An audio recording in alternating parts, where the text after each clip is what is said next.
Welcome everyone to this week's edition of Op Watch as CF Montreal prepares to face Inter Miami Saturday night at Stade Saputo. This week we are joined by Franco Panizo, founder of Miami Total Football, to give us a preview. Franco, thank you so much. Muchas gracias for joining us today. How you doing? I'm good, man. Thanks for having me on. I know it's been a long time coming. We tried to figure it out last year and we couldn't make it work. So good to be on this year. I know we had to jump through some hurdles here to still make it happen, but thank you for having me on, man. Yeah, no, thank you so much for joining us. And honestly, we haven't played Inter Miami that long ago, and the questions that I have to ask for you today are pretty much the same as that time. CF Montreal still last place. Miami is still kicking ass, right? So, look, let's get started. Inter Miami are coming off a loss against European giants, Paris Saint-Germain, in the FIFA Club World Cup.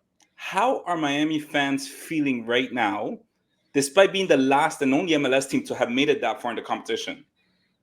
That's a good question. I mean, I think, by and large, that Inter Miami fans would be proud of the performance put forth at the Club World Cup. I don't think many people, myself included, gave Inter Miami a chance of doing anything in the tournament. Most people thought, again, myself included, that the team would get blown out in most of their games in the group stage and that they would be 3 and done. And they exceeded those expectations by a wide margin, right? They survived the group. They almost won the group, if not for a 10-minute collapse in the last match against Palmeiras. And then they played a PSG team that's, the benchmark or the standard right now for football in the world in club soccer. Champions of Europe, dismantled Inter Milan in the Champions League final 5-0. Maybe they have a little bit of a different motivation. Maybe there's more tired legs in this tournament. But all the same, PSG was light years better than Inter Miami in that round of 16 match in Atlanta. Obviously, it stings to lose in that manner, especially when you probably realize it could have been worse had PSG not taken their foot off the pedal. But that difference in class, that gulf in quality is obvious for anyone who watches or who follows the beautiful game across the world. So even though it stings to lose in that manner, obviously an ugly way to leave the tournament, overall positive feelings from Inter Miami fans heading into this one. That's in general, right? If you really want to talk about specifics, there's a couple supporters groups who are not too happy with Inter Miami right now, but that's nothing to do with the team on the field. That's to do with things happening away from the field. Yeah, for sure. And I know that I've seen online that there's like a lot of opinions of people saying like this is a complete failure by MLS. This is a complete, like how could they, embarrass themselves out there? It's kind of weird, right? Because we're talking about PSG. We're talking about PSG, one of the they just are the best club pretty much right now in the world, right? And you're going against. Is it really the best club in MLS in Inter Miami ranking wise?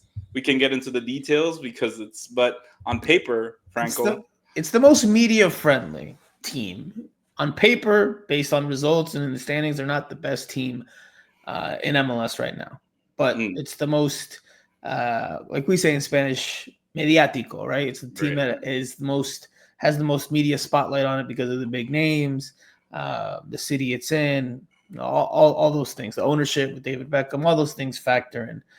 Is it the best team? No. Is it a failure? Also no. Again, is there some work or a lot of work that MLS has to do? Yes, I wrote about this for 442 where I'm doing some work this summer, the UK, the English outlet. And clearly there is a gap in the quality between MLS and the top leagues and top teams in the world. And if MLS wants to continue to strive to be one of the best leagues in the world, as Don Garber has said, well, then that's done on the field competing. That's not done by social media engagement.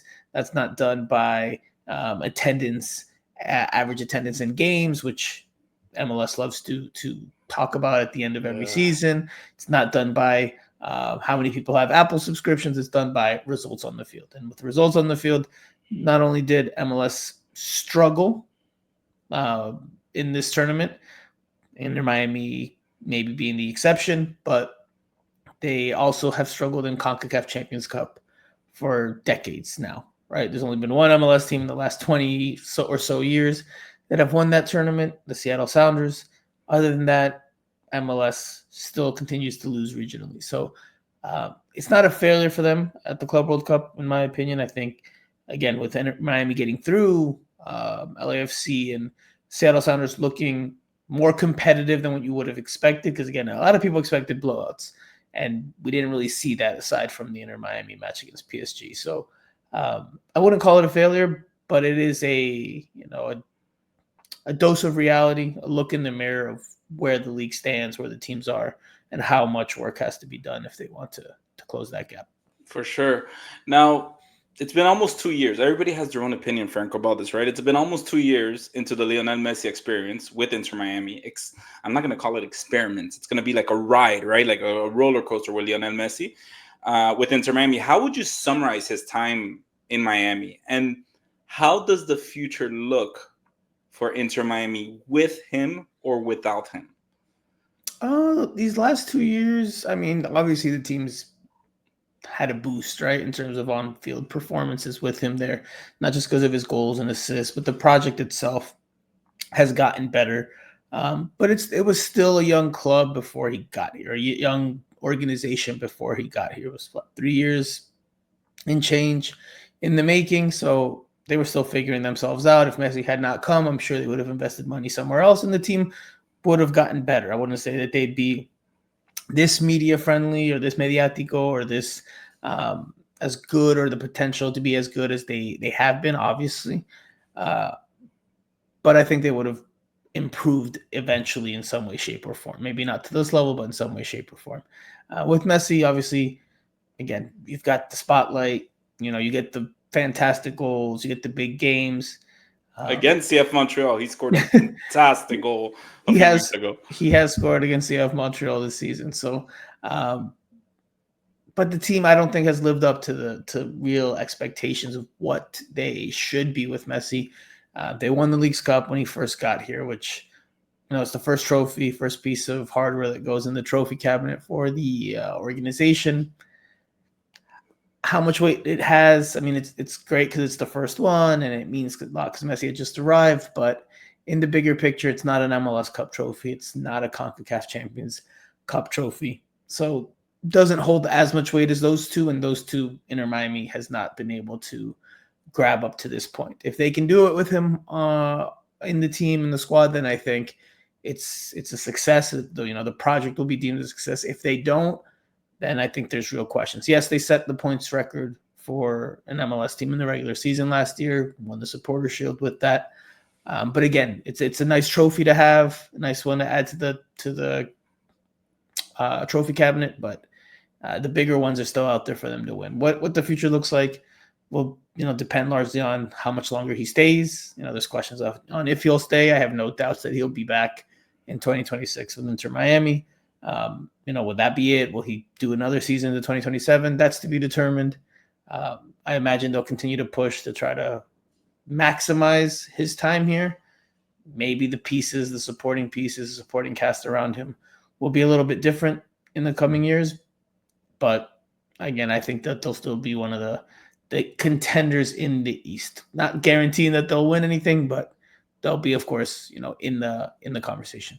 Of course. And now we're going to talk a little bit more about the game this Saturday, right? Because we talked about global picture of Inter Miami. Franco, I have the $1 million question that everyone's asking themselves throughout the week. Do you think Messi and company are coming to Montreal this Saturday? It's a really good question. And they just got off a really heavy competition where I think Messi played 90 minutes all 4 games, right? Yes. So it's a good question, right? Is Messi going to fly to Montreal and play? Because they got that New England game midweek as well, right? Yeah, I would say yes. And obviously there's going to be a dip, right? They were playing at a international competition. The attention was different. The media spotlight was different. You could just feel it in the air. The vibe was different. Now they go back to MLS play. Now they have to avoid the post Club World Cup hangover. They got to reset their mindsets. Think about the league, the long haul, the grind that it is. All of that comes into play. Normally, maybe they would maybe want to give them this game off, but honestly, man, they just don't have very much to turn to behind It's the usual true. starters. They're very very limited right now with healthy bodies, a lot of injuries, absences. So they don't have much there, man. They don't have much there. I think they'll start. I think they'll be there. The Fantastic Four, the Cuatro Fantásticos, as we like to call them down here. I think they'll be there. It's not inside information. We haven't had any availability since the Sunday game in Atlanta, so no interview since then. We'll find out more on Friday.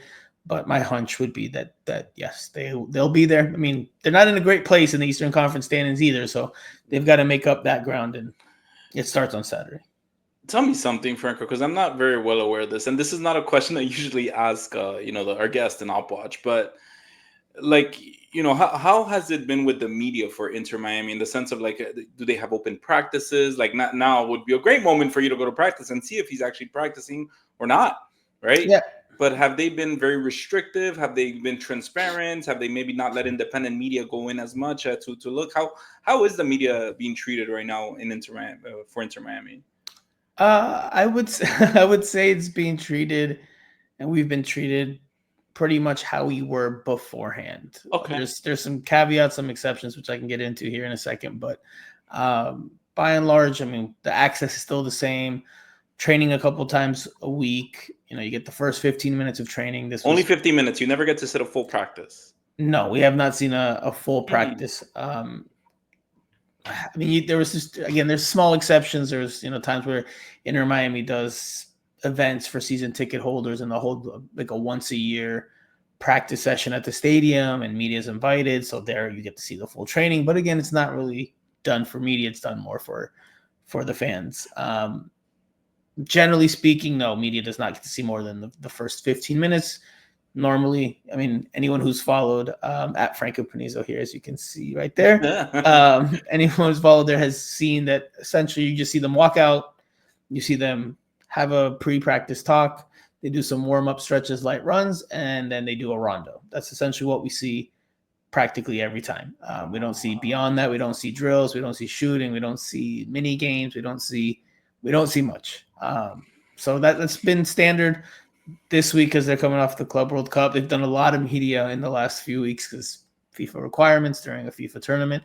They're only going to have practice on Friday, so that's why I haven't been able to speak to anyone yet this week officially. But it's been pretty much the same. It's been pretty much the same. Now, with regards to the star power, the locker room access, I mean, all that has changed across the board in Major League Soccer in a large part since he arrived. We don't go to the locker room anymore since he arrived. Before that, we used to go to a little section in the locker room. There's a backdrop. We would do interviews there. That's no longer the case. Now we're pushed off to a tent off to the side. It's called the mix zone. Not really a mix zone, but whatever. We'll call it that because that's what the official term is by the team. And we haven't spoken to him in 2 years. Like he hasn't spoken That's since insane. his debut press conference in ahead of the CONCACAF, not the CONCACAF, sorry, ahead of the Leagues Cup final. And this was pretty much a month after he arrived. It was his introductory press conference, but he was essentially speaking just because they were, about to play in that final in the tournament that was aired on Apple TV, which again is part of the whole reason why he's here. So by and large, it hasn't changed, but some little tweaks and tinkers that have. Got you. Because you know why I ask? Because here at TF Montreal, the media has a different relationship with the team, right? The media has a different relationship with the team because they just introduced this year the concept of a 15-minute only practice where you can go. Mhm. Where as of a day like today, Franco, I went to practice and we were there for 2 hours and we got to see them practice. And so they went bananas, the fans and the media, when they said, "Oh, we're restricting it to 15 minutes."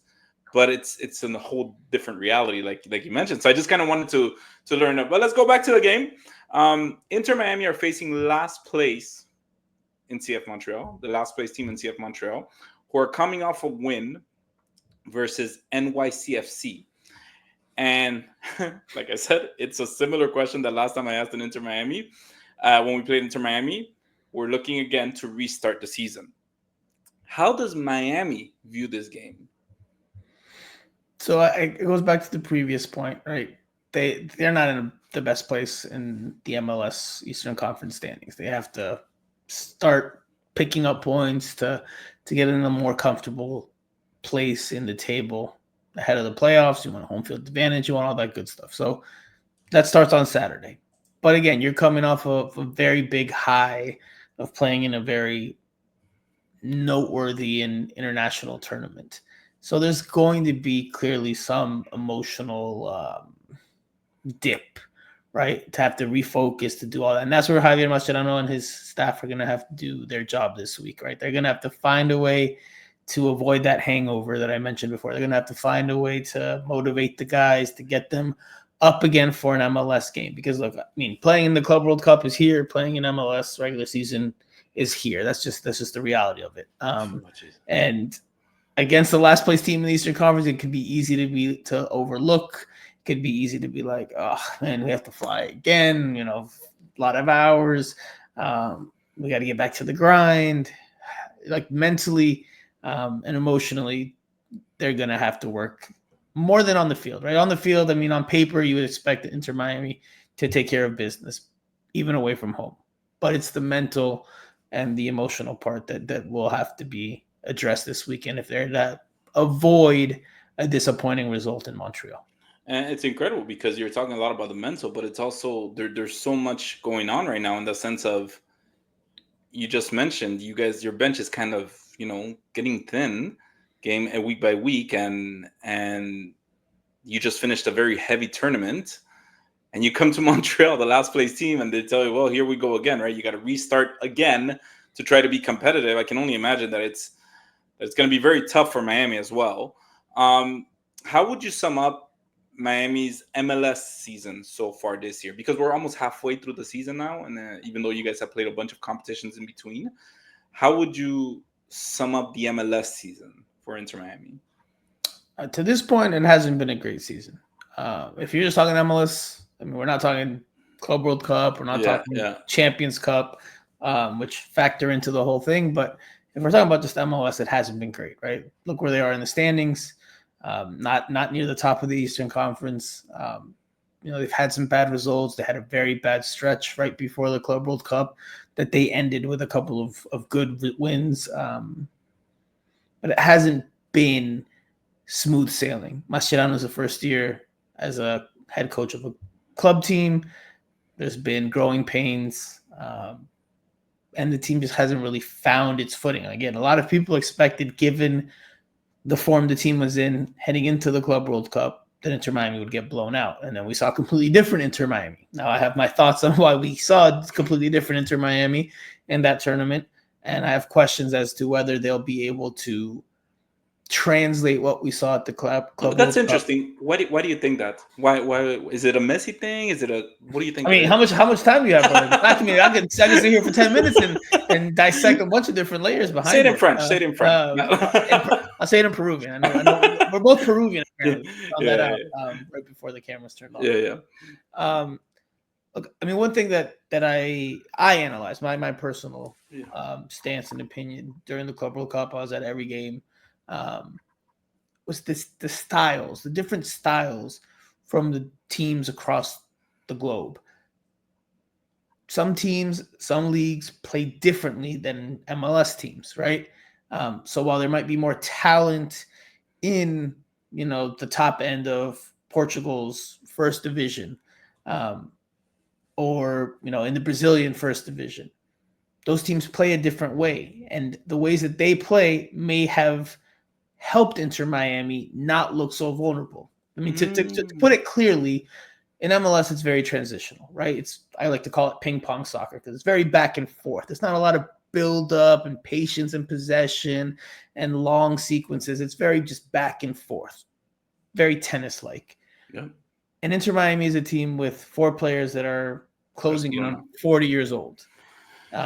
They don't have a lot of legs. When you have 4 players close to that age, you just don't have that many legs. Even if other players can run, other players can do that, you're still going to be lacking something in that department. So physically, in MLS, they get tested more than maybe from a soccer standpoint. Una parte futbolística, physically they get challenged, and physically they tend to struggle when the game's open, when it's back and forth. Against Porto, which they ended up beating, against Palmeiras, they had times where they could play and they could knock the ball around because the other team didn't press them like that. They also didn't transition. When they did win the ball back, when the opposing teams won the ball back, they didn't just bomb forward with reckless abandon and just look to score a goal as quickly as possible, which is what we normally see for most MLS teams. Like there was one clear play in the game against Porto where I think Rodrigo Moura, the young Brazilian, on the left wing, Inter Miami loses a ball in a bad spot in the midfield. He takes it. I was sitting like, direct viewpoint of this, direct line of sight.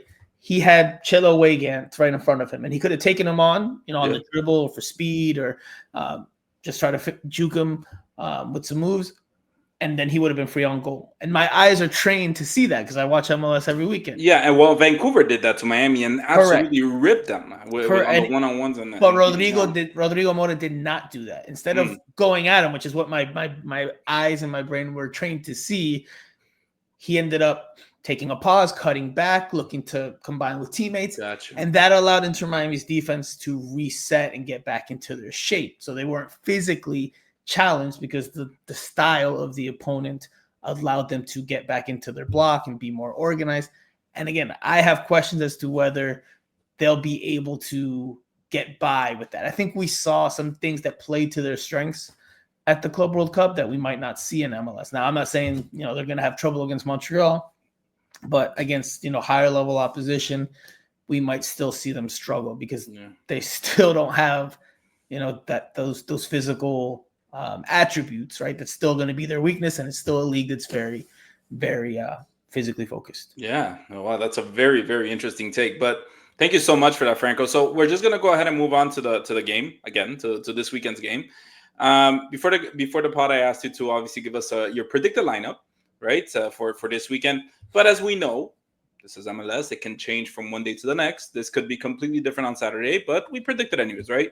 Lionel Messi or Luis Suarez could maybe not make the trip or whatever. So we have Luis Suarez on top, Lionel Messi, Allende on the left, Busquets. So everything looks right except for Segovia and Allende. I think they would be on. I'm sorry, on the opposite flanks. But no worries. But continue. Busquets, Redondo, Segovia on the right. Then we have Jordi Alba, Aviles, Falcon, and how do you say that? Weigand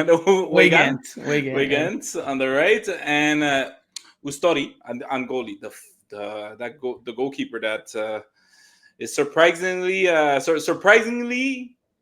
good at his age, like because he's older, right? He's 41, I believe. So I do 38. I don't. Oh, okay, sorry. I don't watch Inter Miami games that often, but I have heard that he has made some pretty amazing saves for Miami and has taken Drake Callendier's spot in the goalkeeper position. Based on this lineup, what kind of playing style can CF Montreal expect to see from Miami on Saturday? So Ustadi's 38. He will actually be 39 tomorrow. July 3rd is July 3rd is his birthday. Big difference. After 30, it doesn't matter anymore. So what can we expect from Inter Miami? Yeah, what can we expect? What can CF Montreal expect as far as playing style from Inter Miami on Saturday?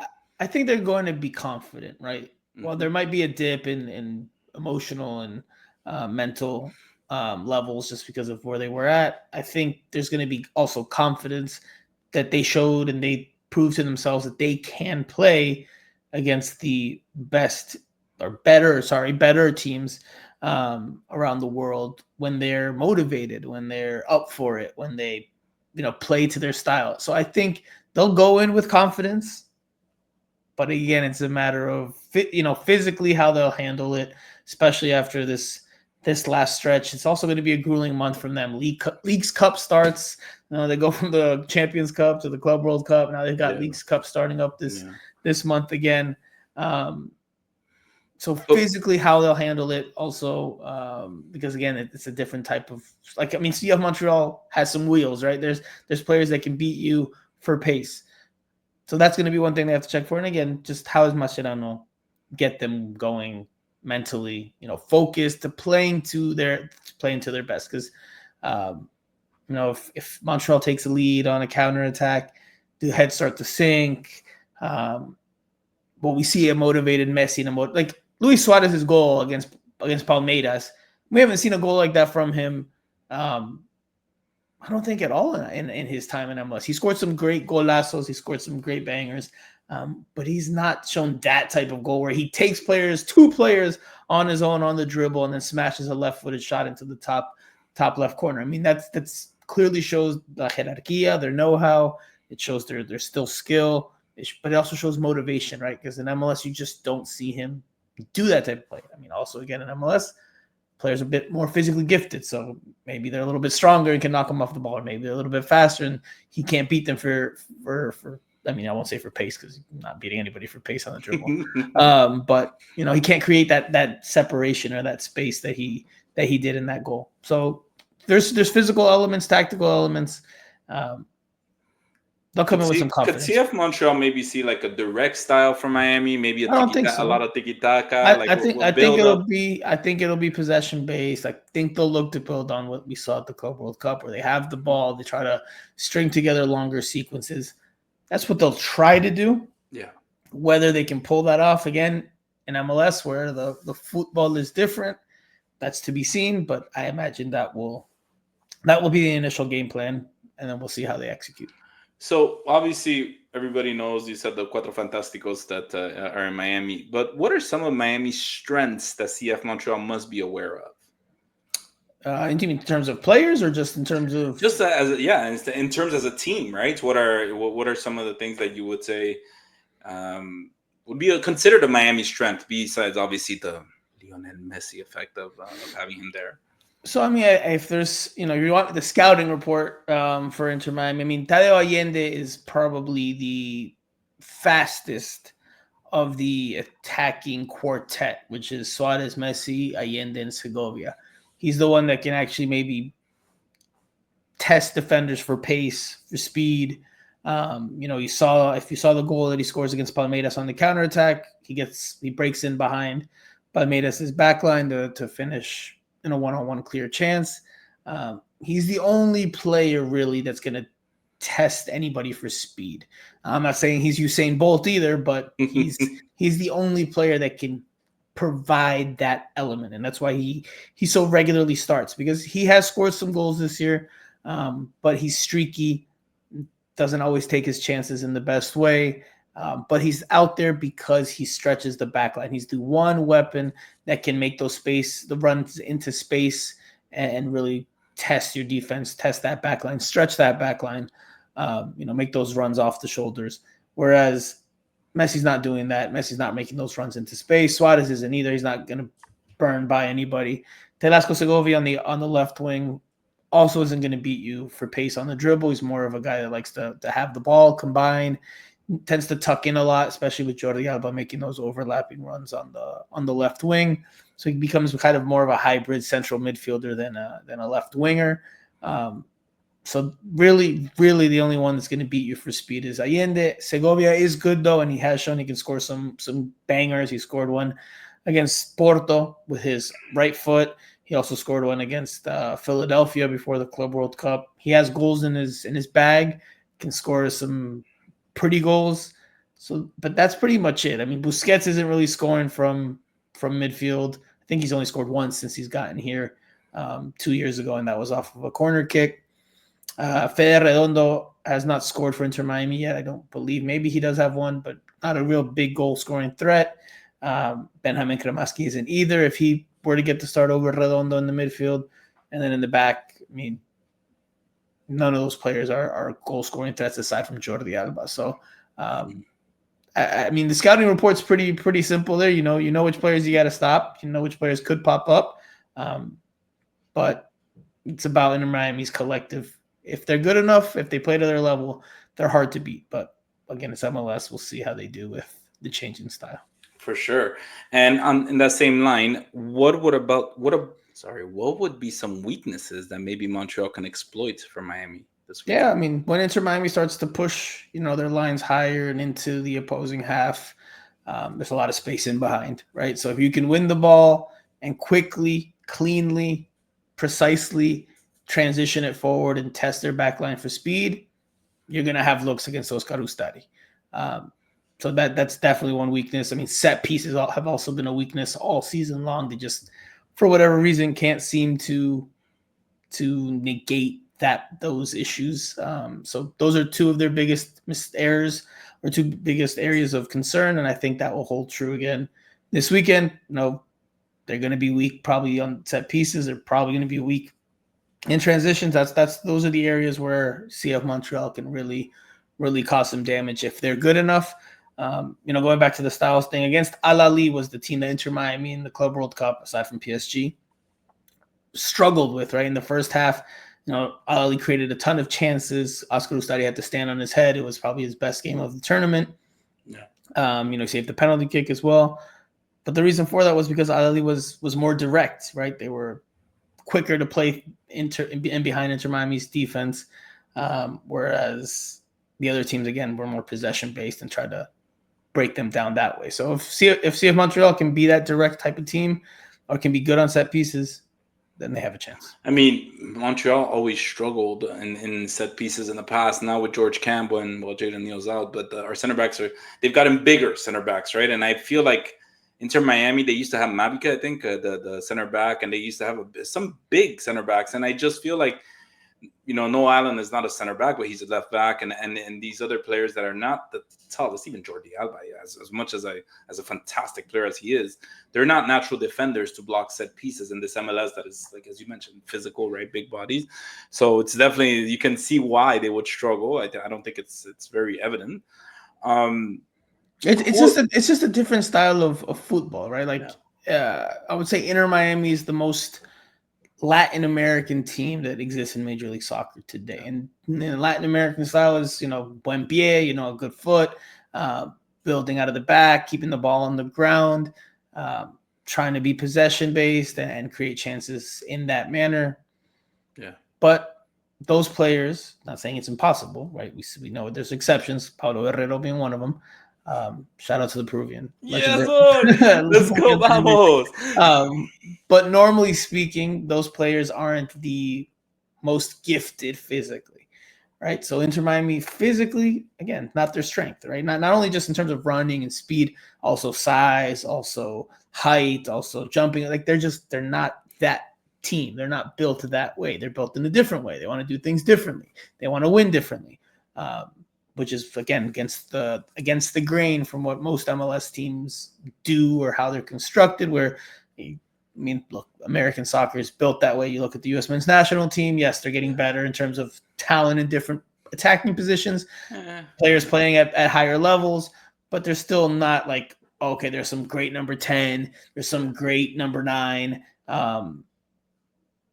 Usually it's a size, usually it's strength, usually it's speed. There's some skill. I'm not going to say there's no skill before I get crucified here for people. Oh, we're Canadian. We're good. But it's you never know, man. You never know. It's still the MLS is still a very physical league, and it depends on which style will win out. Is it going to be Inter Miami's more technical and South American way, or is it going to be more American Canadian way, which is more prioritizing speed, size, strength? Yeah, those factors. No, absolutely. So we talked about the Cuatro Fantásticos, but who is the player besides them to watch on Saturday? Who do you have your eye on? Segovia, Telasco Segovia.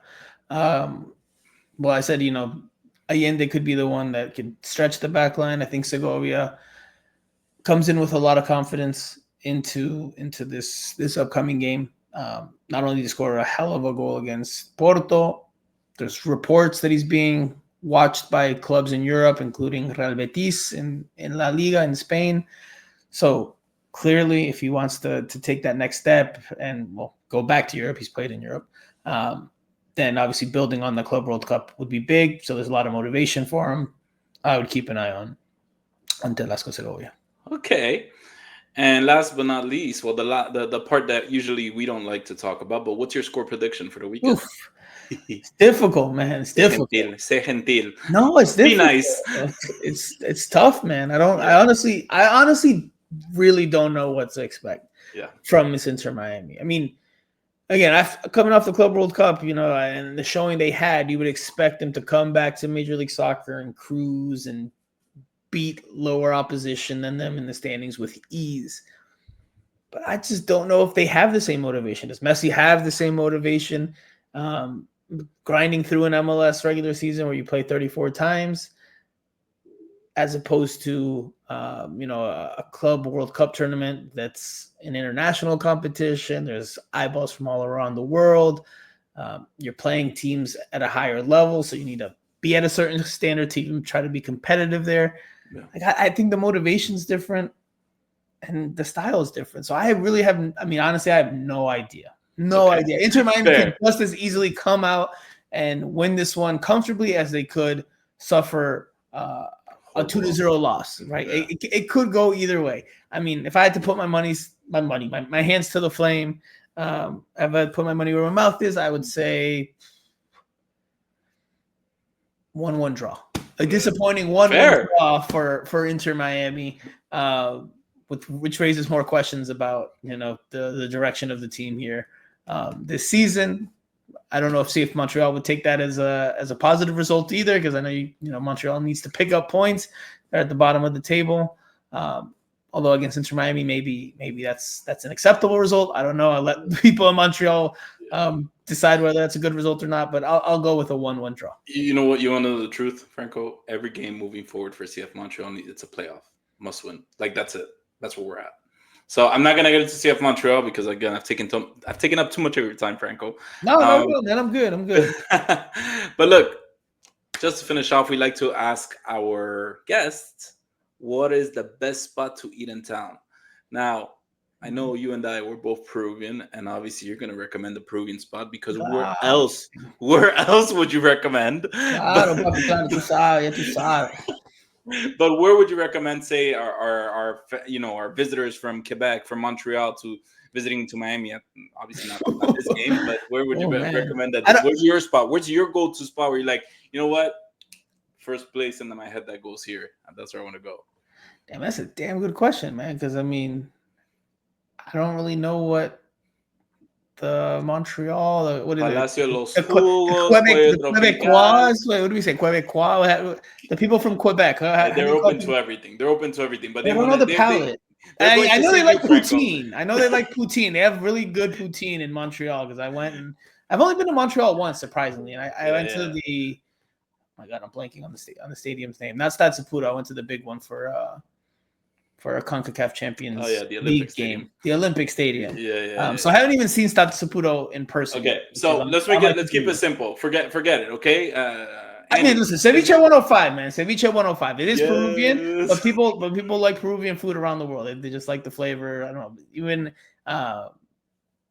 non-Hispanic people, non-Latin people like Peruvian food. So Ceviche 105, there's a bunch. It's more upper scale type of restaurant. It's like you can find them in downtown Miami and Brickell, Aventura. If you're a little bit further north, there's one in Boca Raton now.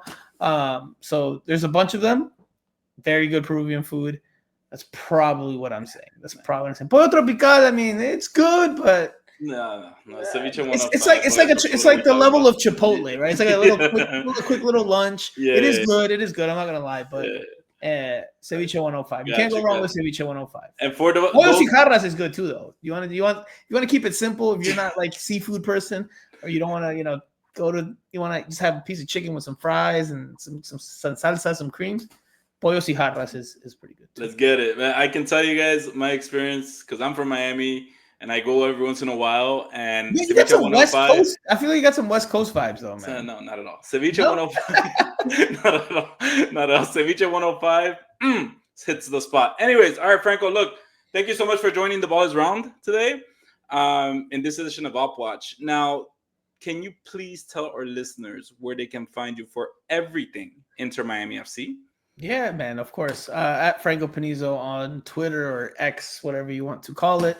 At Miami Total Futbol, Futbol, the Spanish version, the Spanish spelling on YouTube, on Instagram, Facebook. I haven't gotten around to TikTok, but you can find it on those channels, Twitter as well.